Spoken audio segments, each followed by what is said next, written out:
اعوذ باللہ من الشیطان الرجیم بسم اللہ الرحمن الرحیم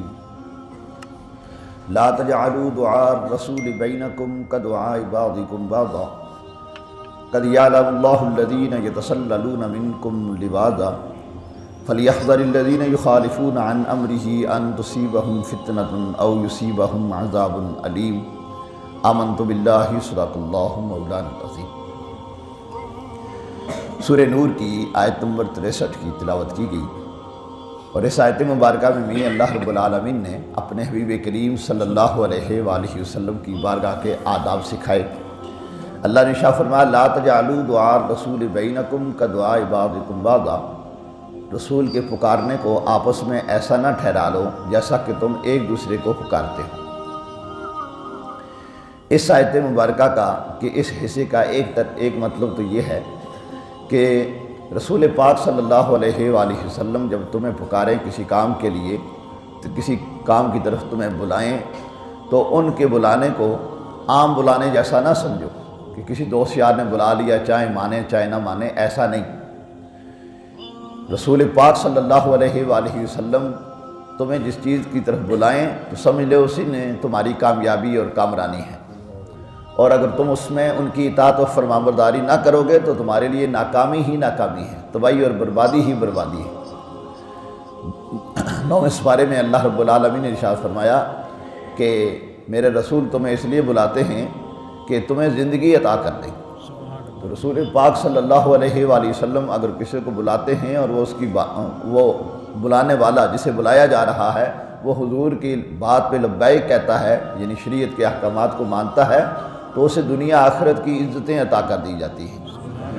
تو اس لیے ارشاد فرمایا لا تجعلوا دعاء الرسول بینکم کدعاء بعضکم بعضا، رسول کے بلانے کو آپس میں ایسا نہ سمجھو جس طرح تم آپس میں ایک دوسرے کو بلاتے ہو۔ ایک مطلب تو اس کا یہ ہے، اور دوسرا یہ ہے کہ آپس میں جس طرح تم ایک دوسرے کو نام لے کر پکارتے ہو، جیسے چاہو کسی کو بلا لیتے ہو، میرے محبوب کو ایسے نہیں بلانا۔ اللہ رب العالمین نے قرآن پاک میں مختلف انبیاء کرام علیہ السلام کا ذکر فرمایا اور ان کا نام لے کر پکارا۔ کہیں فرمایا یا آدم اسکن انت وزوجک الجنہ، کہیں فرمایا یا نوح بت بسلام منا، کہیں فرمایا یا ابراہیم اعرض عن ھذا،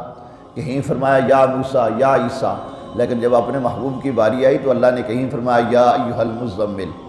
کہیں فرمایا یا ایھا المدثر، کہیں فرمایا یا ایھا الرسول،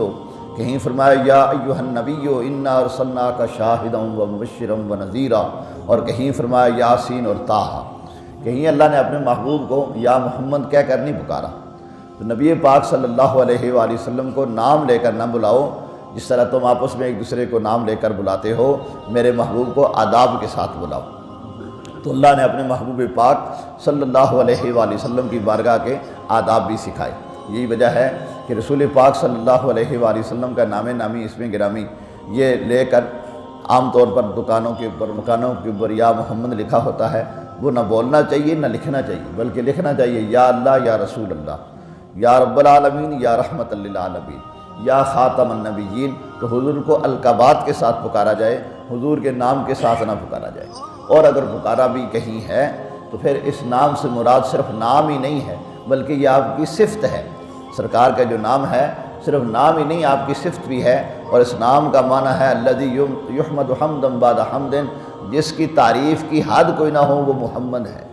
صلی اللہ علیہ وآلہ وسلم۔ تو یہ نیت رکھ کے پکارے کہ میں اس پاک ہستی کو پکار رہا ہوں، بلا رہا ہوں جن کی اللہ نے خود تعریفیں بیان فرمائی ہیں، اور کائنات میں کوئی ایسا ہو نہیں سکتا کہ ان کی تعریف بیان کرے، اور اس کا نام ہے محمد صلی اللہ علیہ وآلہ وسلم۔ تو اللہ نے اپنے محبوب پاک صلی اللہ علیہ وآلہ وسلم کی بارگاہ کے آداب سکھائے اور ارشاد فرمایا قد یعلم اللہ الذین یتسللون منکم لواذا، صرف پکارنے کے ہی نہیں، وہاں بیٹھنے کے بھی آداب ہیں، حضور کی بارگاہ میں بیٹھنے کے بھی آداب ہیں۔ منافقین اس وقت آتے تھے اور خاص طور پر حضور جمعے کا جب خطاب فرماتے وہ درمیان سے کھسک جاتے تھے،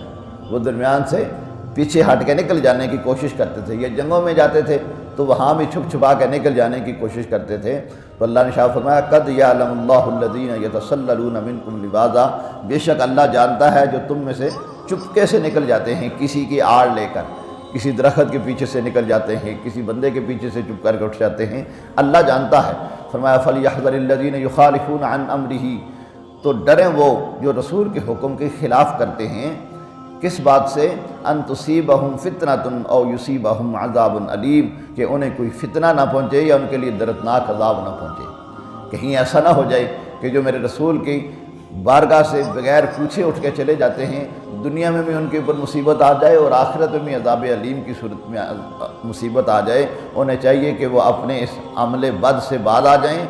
اللہ نے فرمایا میرے محبوب کی اطاعت و فرمانبرداری کریں، دنیا میں بھی عزت ملے گی اور آخرت میں بھی عزت ملے گی۔ تو رسول پاک صلی اللہ علیہ وآلہ وسلم کی اطاعت و فرمانبرداری میں بندے کو دنیا میں بھی عزت ملتی ہے اور آخرت میں بھی عزت ملے گی۔ اللہ رب العالمین ہمیں اپنے حبیب کریم صلی اللہ علیہ وآلہ وسلم کی پکی سچی غلامی نصیب فرمائے اور اسی غلامی پہ خاتمہ نصیب فرمائے۔ وآخر دعوانا ان الحمد للہ رب